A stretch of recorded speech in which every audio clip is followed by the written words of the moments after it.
Halo, assalamualaikum semuanya. Kembali lagi bersama aku Devi. Di video kali ini aku bahas tentang soal-soal P3K perawat ya, sesuai kisi-kisi terbaru di tanggal 30 Oktober 2023. Nah, kita akan bahas soal tentang kompetensi khusus. Nah, kompetensi khusus ini ada pengkajian perawatan, diagnosa, rencana keperawatan, kemudian ada tindakan keperawatan spesifik kompleks, terus ada evaluasi keperawatan, pendokumentasian asuhan keperawatan, pengelolaan pelayanan keperawatan, dan tindakan pencegahan infeksi. Nah, dukung terus channel aku dengan cara subscribe, like, dan komen ya teman-teman, serta klik gambar lonceng agar ada notif setiap video rilis dari YouTube aku. Oke, lanjut kita bahas soalnya ya. Soal pertama, seorang pasien dirawat dengan fraktur tibia terbuka dan luka robek yang mengenai organ hati. Pasien mendapatkan transfusi darah packed red cell sebanyak 3 kantong dengan indikasi shock hemorrhagic.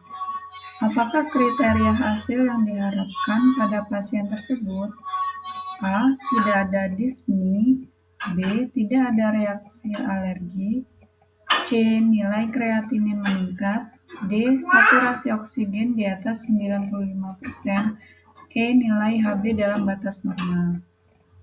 Baik, aku kasih waktu 5 detik untuk menjawab ya teman-teman. Oke, nah jawabannya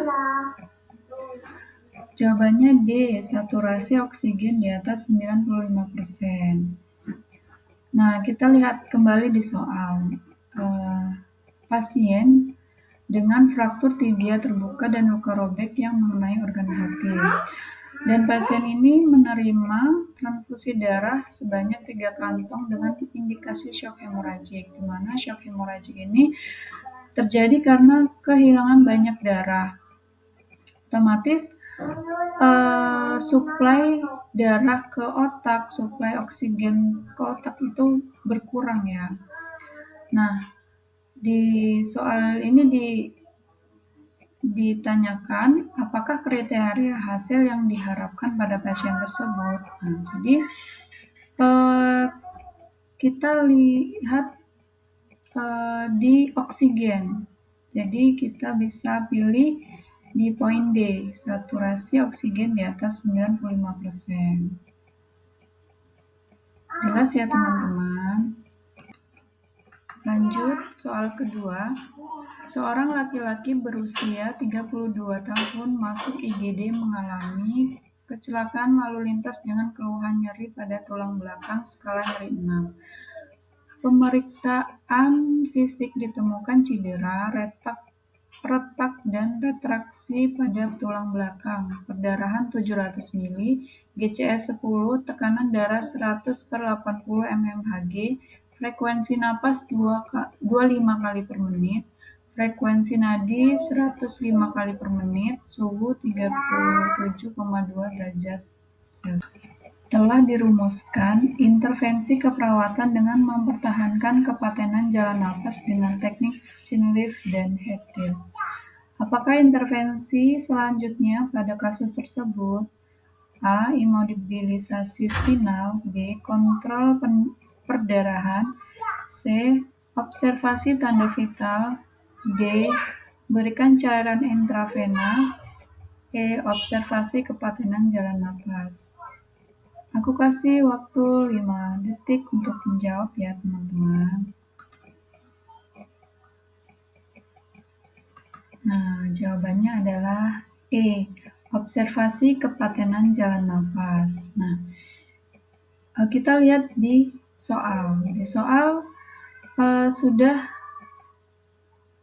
laki-laki berusia 32 tahun masuk IGD karena KLL. Nah, pemeriksaan fisik ditemukan ada cedera, retak, dan retraksi pada tulang belakang.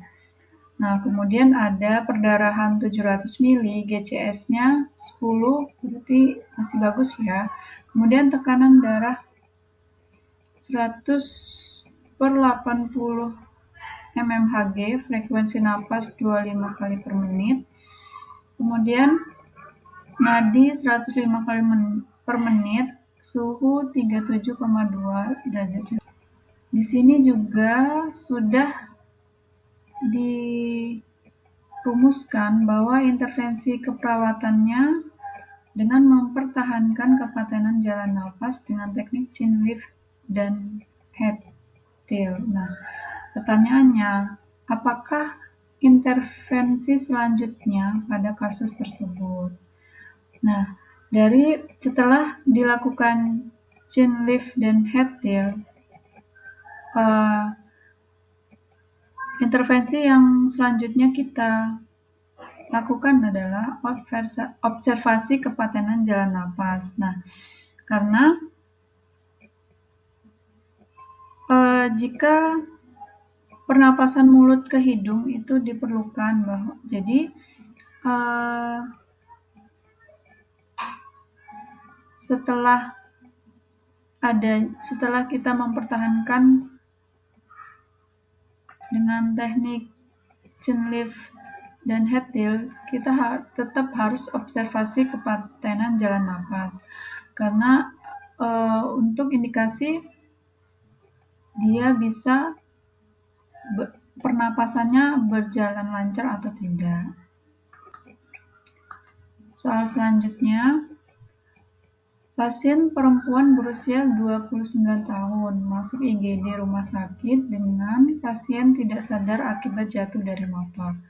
Terdapat luka pada sekitar wajah dan bahu serta kepala. Kulit tampak sianosis, tidak ada pergerakan dada, nadi sangat lemah. Apakah tindakan awal yang dilakukan pada pasien? A. Beri minum. B. Perbaiki posisi. C. Periksa jalan napas. D. Hentikan perdarahan. E. Berikan bantuan napas. Baik, aku kasih waktu 5 detik untuk menjawab. Jawabannya C. Periksa jalan napas. Nah, pada kasus ini pasien, kita lihat data di soal. Nah, di soal ada data 2-3 komponen, itu kita bisa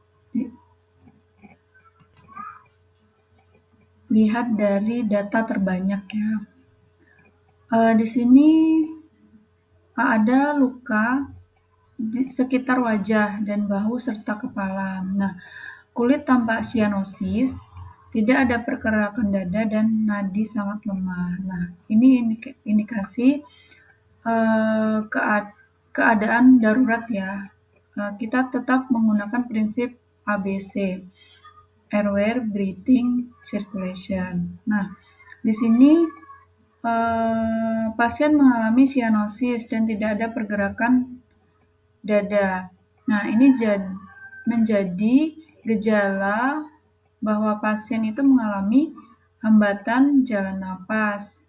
Jadi, hal yang dilakukan selanjutnya adalah memeriksa apakah ada sumbatan atau tidak pada jalan napas. Sudah jelas ya, teman-teman? Nah, soal selanjutnya, seorang laki-laki berusia 30 tahun masuk IGD setelah mengalami luka bakar pada bagian wajah. Pasien diduga mengalami trauma inhalasi. Apakah tindakan antisipasi yang harus dilakukan perawat? A. Pemberian oksigen 15 liter dengan nasal kanul. B. Pemberian oksigen 10 liter dengan nasal kanul. C. Pemberian oksigen 100% dengan masker aerosol.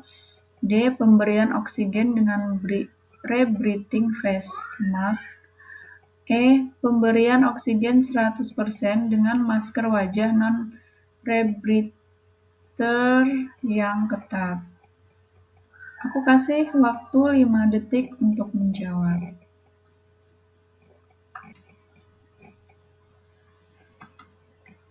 Nah, jawabannya adalah E. Pemberian oksigen 100% dengan masker wajah non-rebreather yang ketat. Nah, ini kita lihat